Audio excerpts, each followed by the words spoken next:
Hello guys, come on in. I want to talk about my book and conduct my book club number 3. Book club number 3, everyone, come on in. I'm soon going to be inviting people into the book club, women and maybe some men, to talk about what it means to radically awaken. So we have many weeks of a book club. I want you to read the book with me. We're talking about a radical awakening. Read the book, buy the book, so when I go through concepts in the book, they make sense to you. But this is not a chapter by chapter necessarily because I just did a course on the book. This is more a discussion of certain ideas and themes that run through the book. And I'm going to bring on women and men to talk about radically awakening. So Christa is enjoying the book, waiting for it in South Africa. How many of you have started the book? Where are you on the path? Where are you on the journey? Let me know who started the book. We're talking about a radical awakening. We're going to discuss some themes from the book. Cindy says it's eye-opening. It's still not available in Pakistan. Well, when it does, you're going to get it. Anushi is waiting. Geem is listening to it on Audible. Pam is on part 3. Fabulous. Okay. So if you haven't... Oh, Jean is on chapter 6. Get it on Audible. Grab the book. Tell your sisters about it. This is really a book about waking you up to what you may have been feeling but didn't know you were feeling. You know, many times we don't even understand that we're caught in a pattern. We don't even understand that we are going through a repetition. We don't even understand what we're feeling. We think that we are feeling something because of someone else. We don't realize that we're feeling something because of ourselves. So we're going to talk about this. This is the book I need to do. I've been waiting to do for a long time. Haven't started it yet. I listen to your podcast. So come on in. Tell me what you've been going through with the book.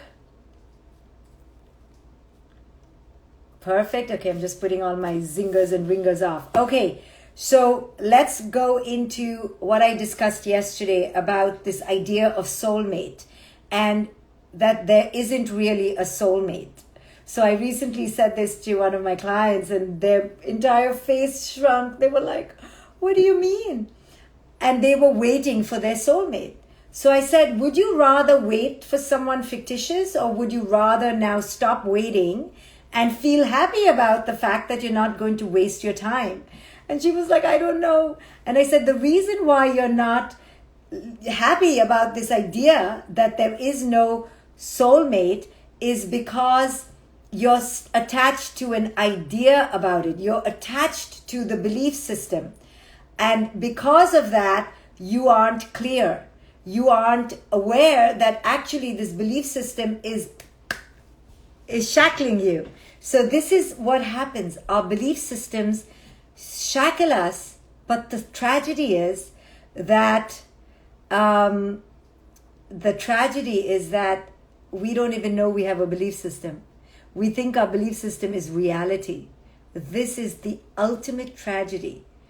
And I often tell clients that the way they need to know if their belief system is a constructed reality and not reality is to write down all these sentences that begin with, I believe, I believe, I believe. And they'll keep writing, I believe, I believe, I believe. And if your sentence starts with, I believe, then you have to understand it is a constructed reality. It isn't reality as it is. It is a construction. So when you understand that, you will break free and make a choice. Do I want to continue in this constructed reality or do I want to enter reality? This is so hard for people to do, right? So imagine if you grow up with the belief, brainwashed belief that pigs fly. Okay, you're like, nope, there are pigs up there that fly. People can go blue, yellow, scream, vomit, trying to tell you that is not true. And you'll be like, no, it is true. I was told pigs are up there and they can fly. So this is the reality of beliefs. They are full of conviction and you think they're real. So I want you to do homework today. Go write down 10 things that begin with the words I believe. You could write any top 10 things about I believe this is how I need to be a parent. This is how I need my kid to be. This is how I think marriage is. This is how a person should look pretty. This is how a person should be good. Anything, I believe. And whatever follows the words I believe is a constructed reality. Yes, just like the world was believed to be flat. Now, how many beliefs do you think you can have? How many beliefs do you think are possible? How many beliefs?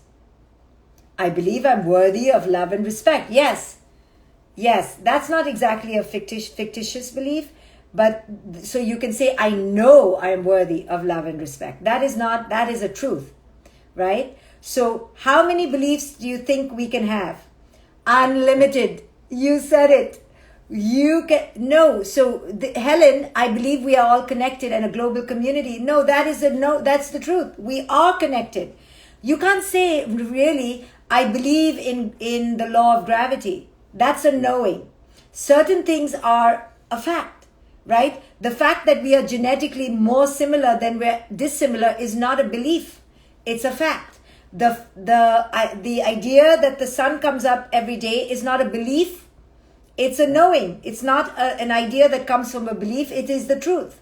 So beliefs are very particular. Beliefs are things that are up for debate, optional. And there are unlimited things you can believe in. I believe pigs fly. You believe dinosaurs are up there hiding behind bushes. Somebody else believes in the green and purple goblin. Another person believes in the big-toed elf, right? The beliefs are unlimited. Soul Empowered says, I believe parents should be there all the time for their children. Ooh, that's a belief.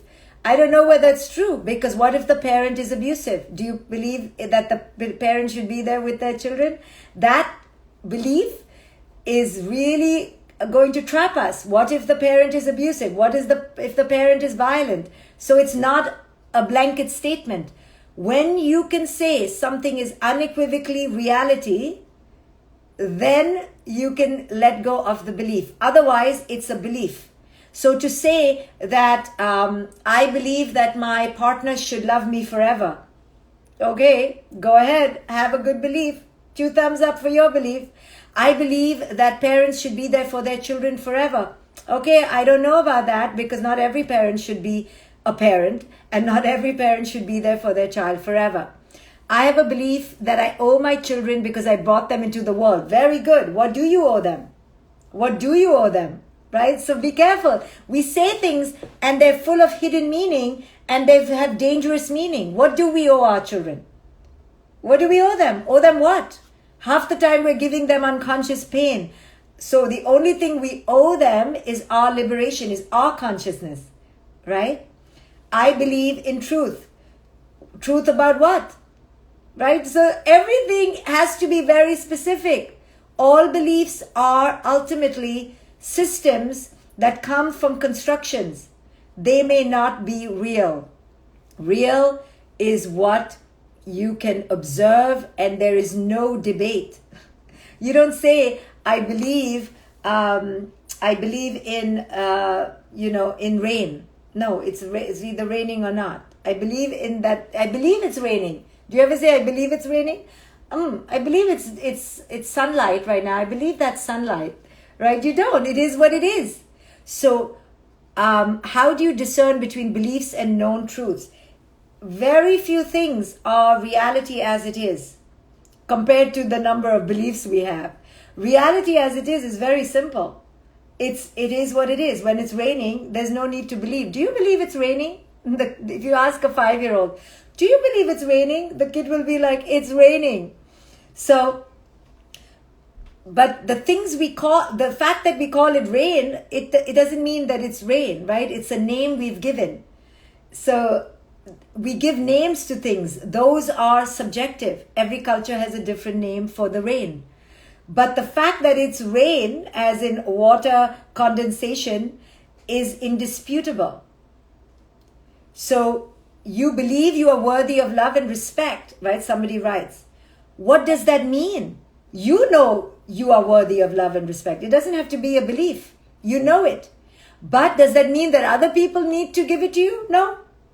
Right? So be very specific in what you are believing.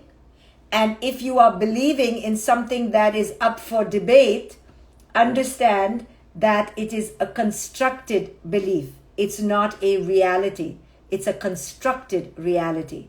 So when we have a lot of constructed realities that we're holding on to, we are in trouble. You know why? Because the more things we hold on to that are up for debate, when they are debated and people poke on them or people don't buy into it, you get upset.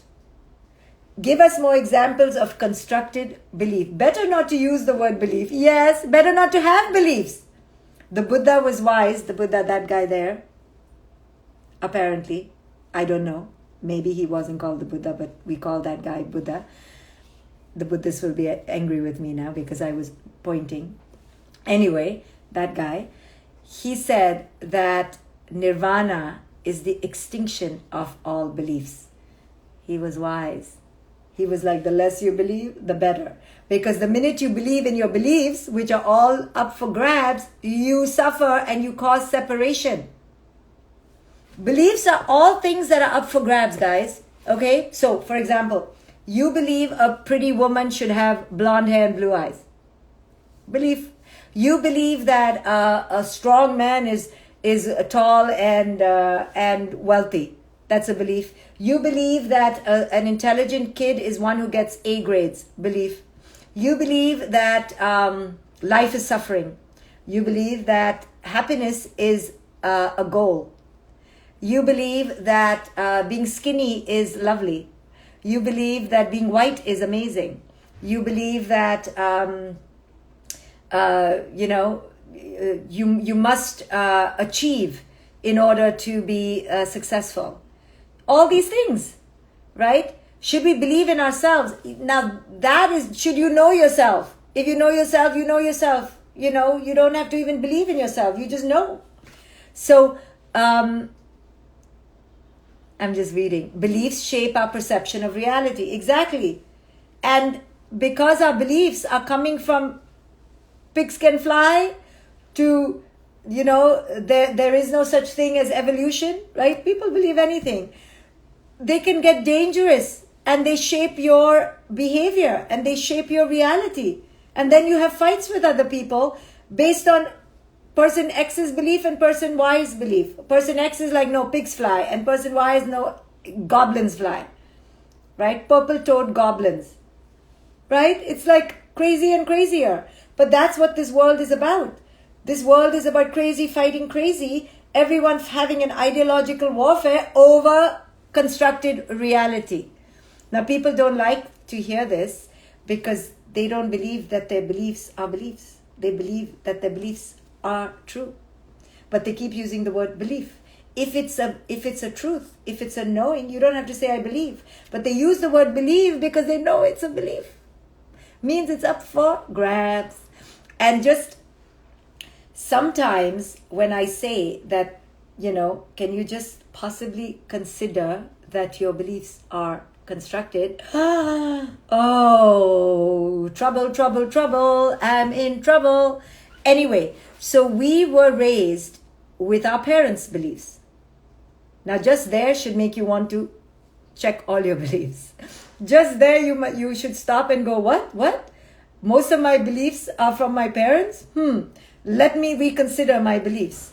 So my book, A Radical Awakening, begins to challenge your beliefs and you will not like it. Only really, really, really brave and spiritual people can handle this. And I say this not to sell my book, because actually few people will buy it.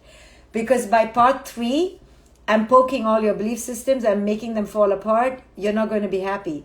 And part 4, ooh, even worse. Like, oh, it's really painful. Because I talk about the lies around love and marriage and divorce and beauty and youth. And it pokes people. Believe that cherries are yellow, black, and white. You can believe anything. You can believe absolutely anything you want. That's the beauty of beliefs. Once you realize that we're debating beliefs, the wise say, hey, why am I arguing? You can believe whatever you want. We're talking about constructed reality. But you know what we do? We begin fighting over beliefs. It's like fighting over feathers and air. And everyone keeps fighting. That's when you know it's the deluded with the deluded. The wise don't fight with people who have belief systems. They try to poke the belief system like I do, but I don't fight. Only sometimes, right? When I get really like triggered and I've bought into the whole idea. But if I was really wise, I would be like, this book is about awakening yourself to how you've been believing things that are not true. And it's especially important for women. For women. Women to not follow the voice of culture. Women to not subscribe to what culture has told them is good and bad, and how to be beautiful and how to be young and how to be desirable. And it is a book that I call an ode and an homage for women to break free. Break free from the cultural matrix. Break free from this idea that we need love and worth from the outside. That we need, actually, yes, so Lisa's asking, is an opinion and a belief the same? Actually, a belief is just an opinion. You're 100% correct. But no one likes to say that, because they like to believe that their beliefs are reality. Beliefs are just effing opinions, okay? That's all they are. But you can't tell that to a person who believes their beliefs are real. Don't do that. You'll get a nice tight slap, okay? And then they'll stop talking to you, and then you won't be able to handle it. So trust me, from experience, you cannot tell somebody who's a fundamentalist believer that their fundamentalism is really an illusion. You can't say that to anyone. So you need to only understand that there are laws that govern this earth, okay? And as long as you can understand the laws, you will be just fine. So what are those laws? The laws of interconnection. We are all interconnected. We all are one. Our DNA is virtually the same. Once we understand that that is a biological fact, then we don't need to believe we are one. We are one. The whole notion of race is an illusion. Now, yes, are there different phenotypes of race? Yes, but our DNA is virtually identical. So we don't have to believe we are one. We are one. Correct? So let's talk about other laws. The law of impermanence. You don't have to believe that the best way to live is to live in the moment. That is the only way to live, is in the moment. Right? You don't have to believe that you need to be grateful, right? For example, it just is what it is. If you choose to be grateful or not, you're breathing. If you like living, you will be grateful. All of our attitude in life can be in alignment with the highest vibration, so to speak, if you align with the laws of nature, right? So I don't know if I have too many belief systems left, and the ones I do, I'm working on detangling from. Not that I'm perfectly without any belief systems. I still get pulled in by culture. I'm a baby of culture, but I'm trying to let go of the last few I have, because the ones I have are causing me suffering. Like, I have the belief that somehow I need to look a certain way, right? Most women have that.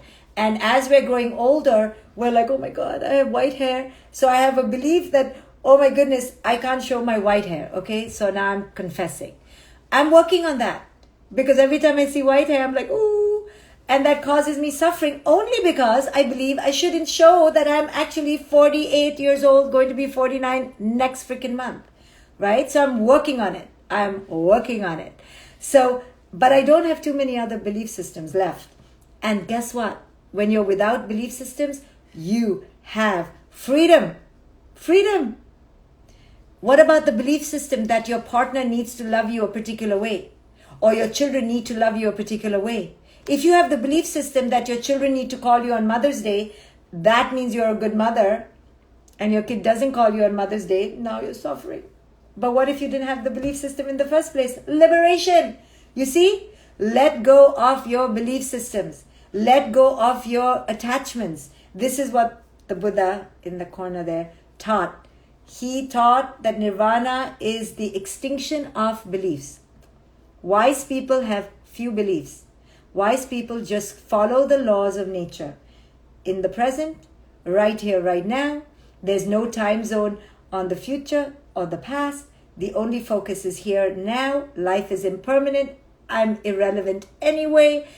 And all the rest is coming from my mind. The only thing that's important is my breath. At the end of the day, all this that we've created, this fancy culture that we've created, is on top of the breath. Is on top of the breath. Yes, are you a cancer baby? Does that fall into a belief system? Yeah, what is cancer? Right? And I don't know. Right? Now, of course, is there planetary alignment and this and that? But we've created whole systems around it. Right? I know 3 other people who are cancers who thankfully are nothing like me. Right? But we've accumulated these things because we're trying to figure it out. You know, so we create clusters and dualities and boxes, and are you a number 3 and are you a number 7 and are you, because we're trying to figure this vast, unfathomable universe out. And the truth is, we cannot, right? We simply can't. What we can do is surrender to the unknown element of life. The wise are those who know that they cannot know. They get it. The more wise you are, the more you say, I don't know.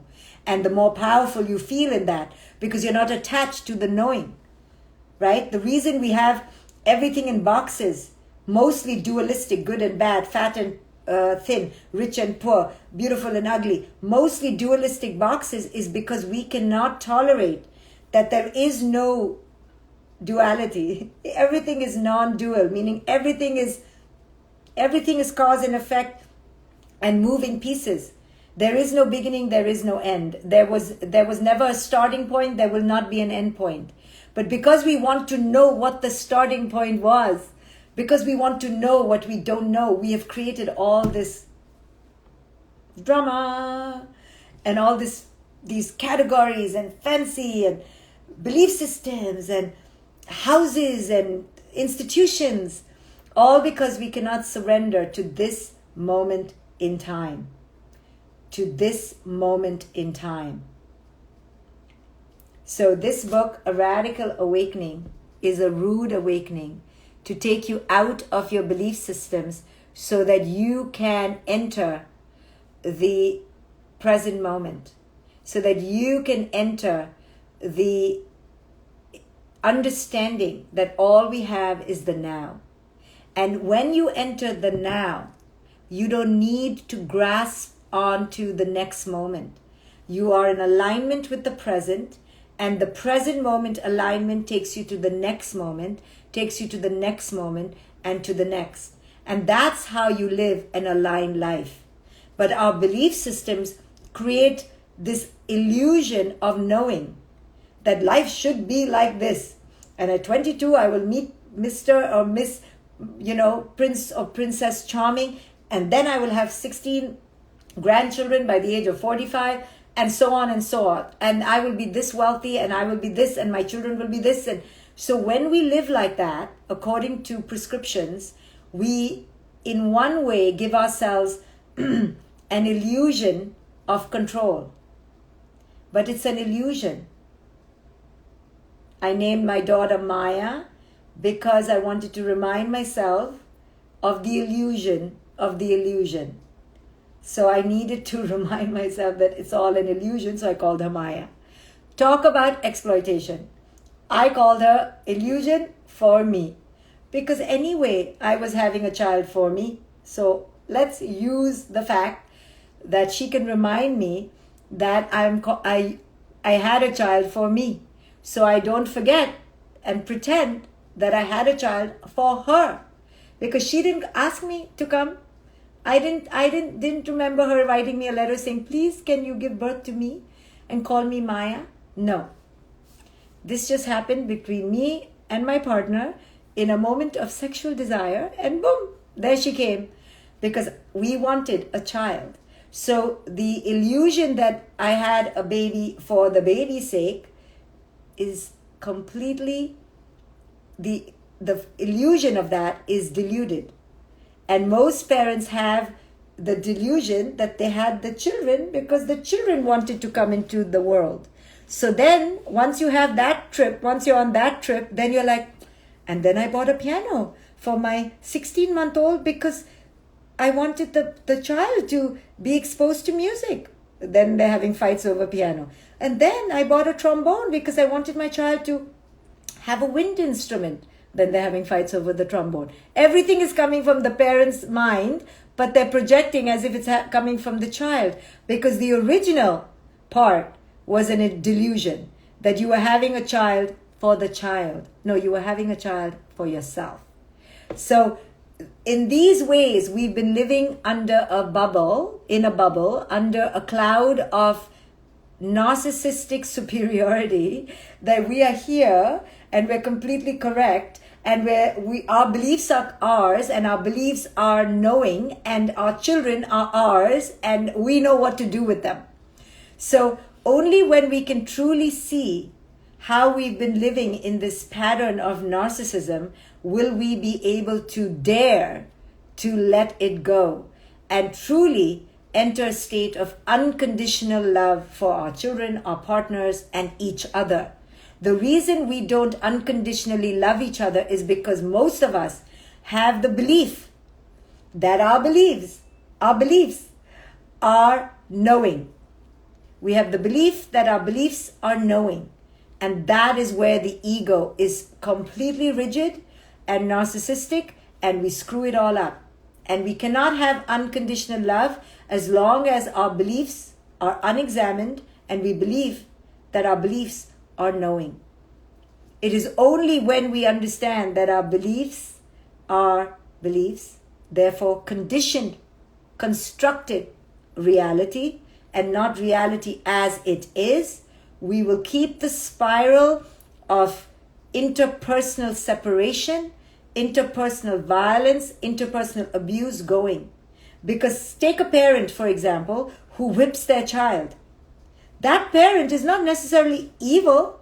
They believe that their belief that the child needs to be spanked is correct, is inspiring them to whip their child, right? Each one of us is being led by a vast and complex belief system. And because we are not aware that it was given to us, that it was indoctrinated, that it was something we inherited, we keep on believing that it's reality. And this is the poison. This is the poison. It's the poison behind racism. It's the poison behind any extreme fundamentalism. It is the poison behind sexism. It is the poison behind child abuse. Everything. When somebody doesn't examine themselves, you are in dangerous territory. When somebody asks me what is the top quality of wisdom, I say, and the top quality on dating criteria, right? If you're dating, this is the top quality, okay? Is self-awareness. But not awareness like, oh, I like sushi. Oh, I love Chinese food. No, we don't need to know about that, okay? Self-awareness is a deep look at your deeply cherished belief systems. And that's why this book is called A Radical Awakening, because I don't play. I really make you look at your belief systems, and I really make you see how you are the co-creator of your suffering in most cases, especially your emotional suffering. So this is not for the very beginner of awakening. You probably need some previous study and awareness. Yes, this is not a beginner's book. This is for the person who's on their path, wants to live a BS-free life and truly be radical in their empowerment and sovereignty. So if you are that, then this is your book. Then this is your book. But it is not a beginner's book, no. None of my work is for the beginner. My book submerges you into the ocean, and if you don't know how to swim, it's going to be a problem. But I help you. I teach you, but you have to be willing. So our greatest liberation comes from self-awareness. It doesn't come from a rich life or lovely parents or a good-looking partner. It doesn't. The only liberation comes from your own self-awareness. And part of that self-awareness is beyond what you like and your opinion. It is a radical introspection and an analysis of your deeply cherished belief systems. In fact, the more cherished they are, the more fictional they are. And when you release your belief systems, or you're at least willing to, that's how you touch liberation. You know, the other day somebody in one of my courses said, I don't know whether I'm ready to be that free. And she's correct. We are not ready to be that free. Isn't that tragic? It's like the bird who stays in the cage and the door is open, but she will not leave the cage, because freedom is the antithesis of what we have been conditioned with. We've been conditioned to be sheep to the slaughterhouse. We've been conditioned to follow, conditioned to rote memorize, conditioned to be enslaved to systems. All of us have been. So to feel free feels dangerous. So your ego, your false voice will say all sorts of things. Oh, don't listen to Dr. Shefali. She's got a leftist, radical, Marxist agenda. People call me radically left. And I go, I'm not radically anything. I'm just radically trying to get you to be free. Left and right are illusions again. So your ego's voice will say, oh, then you will be so detached from people. Or, oh, who will be next to you? Who will like you? Don't listen to her. Because we're not used to being free and understanding that that freedom is love. That freedom is the greatest love. When you are that free, you are in fact the most connected, because you don't have an agenda. You don't have a linear, hierarchical, rigid way of looking at things. You are love. So if you want to understand how to become the most love, then you have to let go of your belief systems, because then you radiate with openness and you radiate with acceptance. And open acceptance can only come when you don't judge people. But when you have belief systems, you judge. So if you want to become the most open and the most loving, then you have to let go of your judgments. And in order to let go of your judgments, you got to let go of your belief systems. So we're talking about a radical awakening. If you want to radically awaken, grab the copy of the book. It's been out for 3 weeks now. And if you've been reading it, leave us a review. Give it to your sisters. This is about how women can come into their knowing, how they can step into their power, how they can let go of their beliefs and enter a true state of inner knowing. This book is to set women and men free. But it comes at a price, the price of your old self. So if you're ready for the new and if you're ready to radically awaken, grab the book. Thank you for listening. I'll be back tomorrow, most likely. I believe I will, because I don't know it for real, with book club number 4. Thank you for joining me. I'll be here as many days as I can with a book club each day, talking about a significant theme from the book. Hope to see you when I next see you.